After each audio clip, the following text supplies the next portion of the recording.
Aujourd'hui, on rencontre Gwen Madiba, activiste, mannequin, couturière et ambassadrice de l'héritage de Mandela au Canada.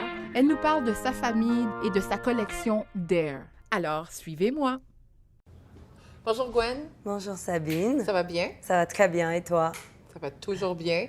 Surtout qu'on est en présence d'une designer, d'un mannequin et d'une femme qui trotte à travers la planète. Comment on se sent d'être sur le plateau de Suivez-moi? Je me sens super bien et je voulais dire un gros merci à toi et à toute l'équipe.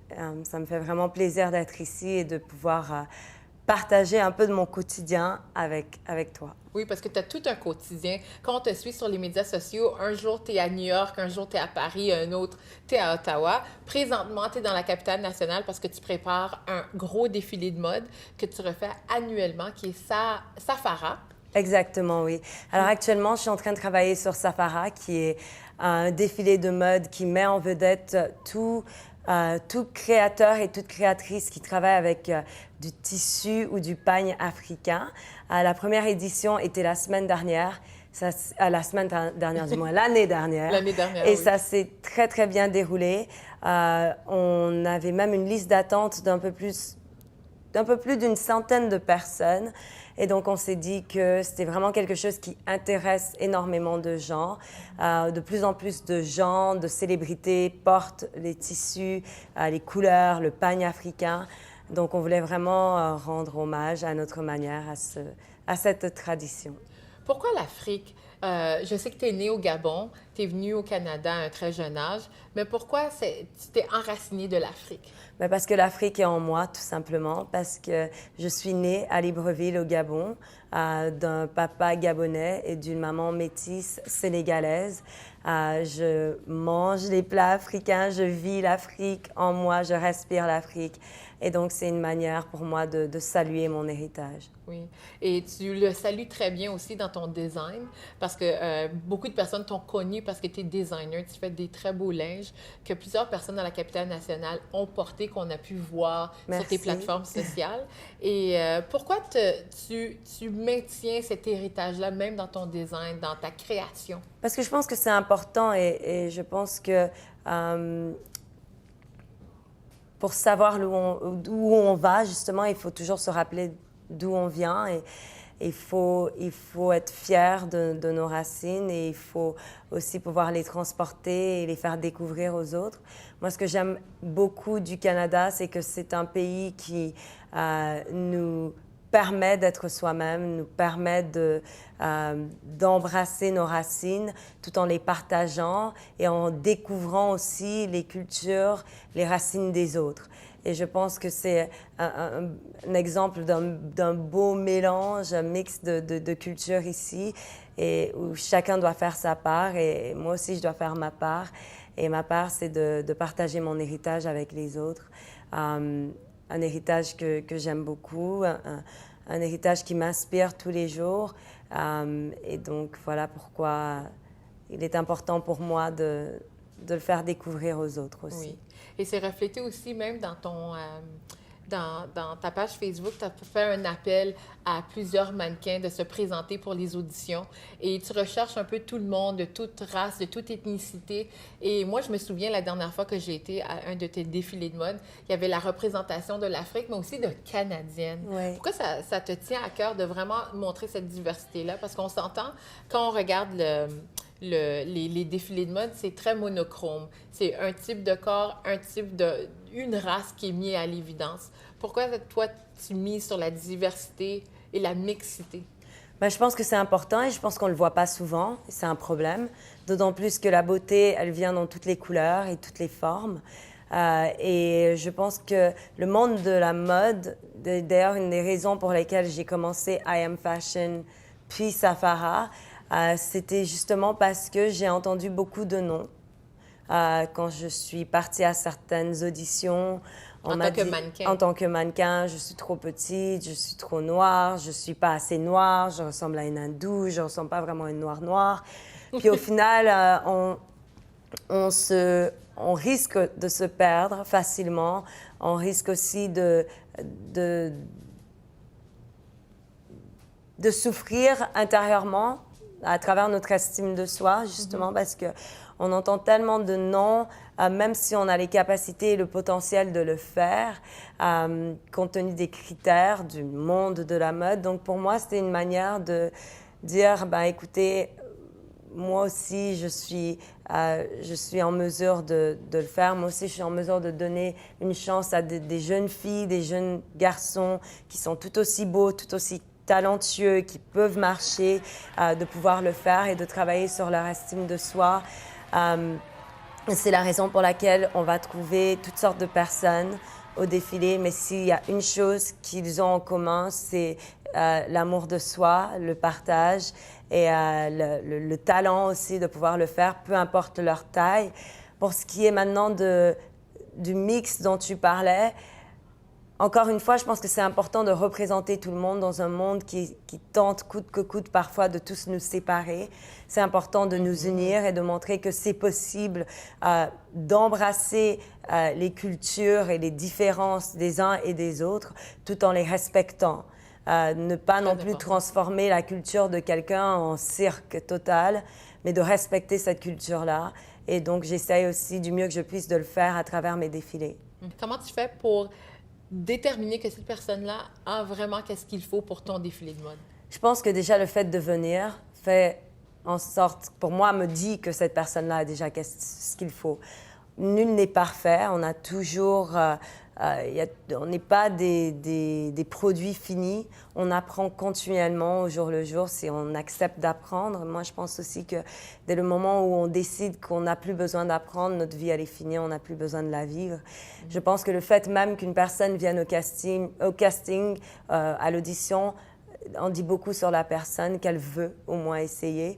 Il y a plusieurs personnes qui viennent là pour diverses raisons. D'ailleurs, on avait une dame de 60 ans qui est venue et qui nous a dit, écoutez, moi, je viens, je vois beaucoup de jeunes, mais je viens parce que je veux montrer aux femmes de mon âge qu'on est toujours au top et que peu importe notre âge, on est en mesure aussi de marcher aux côtés de ces jeunes belles demoiselles parce que nous aussi, nous sommes belles. Et je trouvais ça beau, tout simplement. Et puis, elle a été prise. Et moi, je pense qu'il y a beaucoup de gens qui viennent aussi au casting qui n'ont pas 100% confiance en eux. Et je ne pense pas qu'il y a une personne sur cette terre qui puisse dire que oui, moi, j'ai 100% confiance en moi.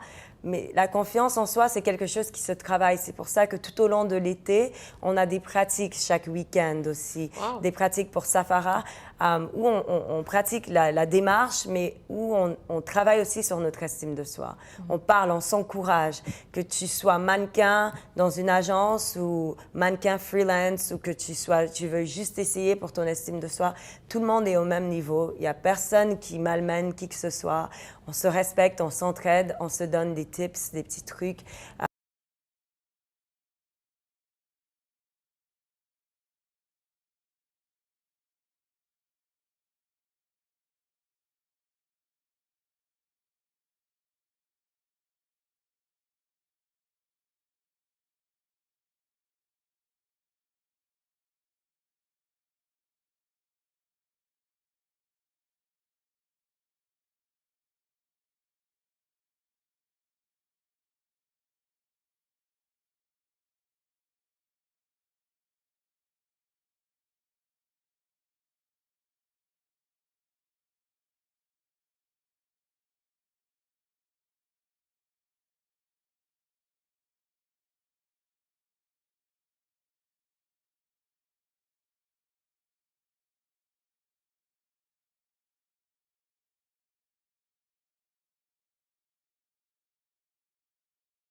cette expérience d'animatrice à un si grand gala de Miss?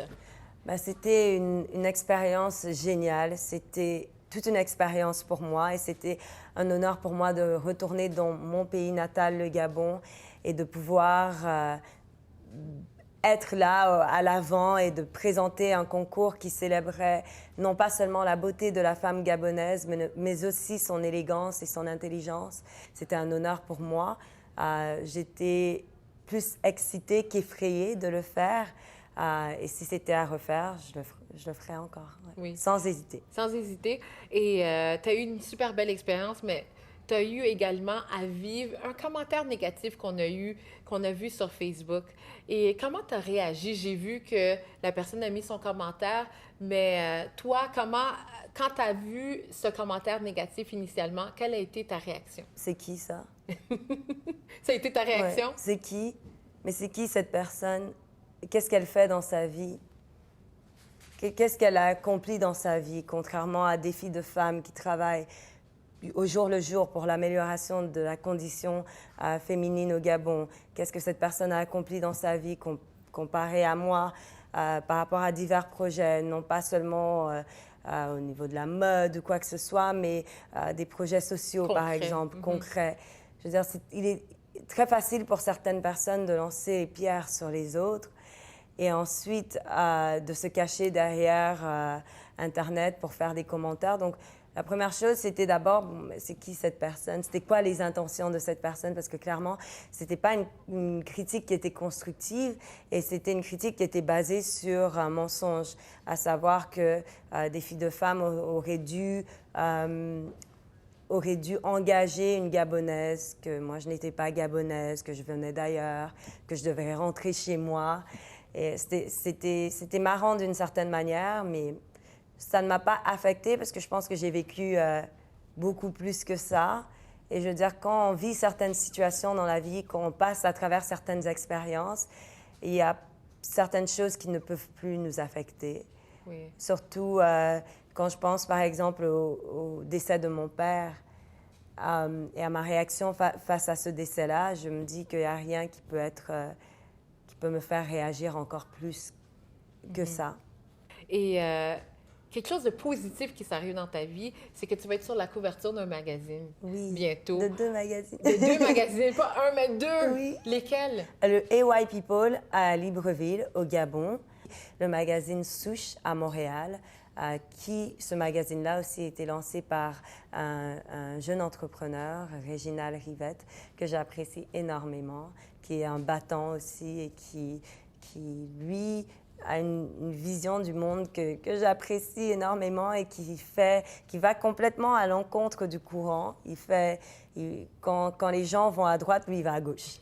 Et, un peu comme toi. Un peu comme moi. Et il est à l'aise dans ce qu'il fait et il excelle dans ce qu'il fait. Il m'inspire beaucoup. Oui.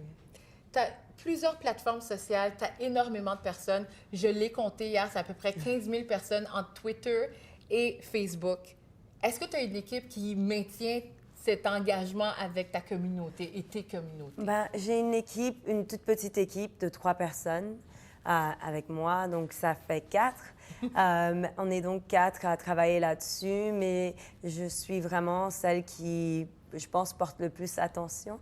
Parce qu'on n'est jamais mieux servi que par soi-même, de toutes les manières. Donc, je suis toujours à la loupe, je veux toujours m'assurer que tout aille bien.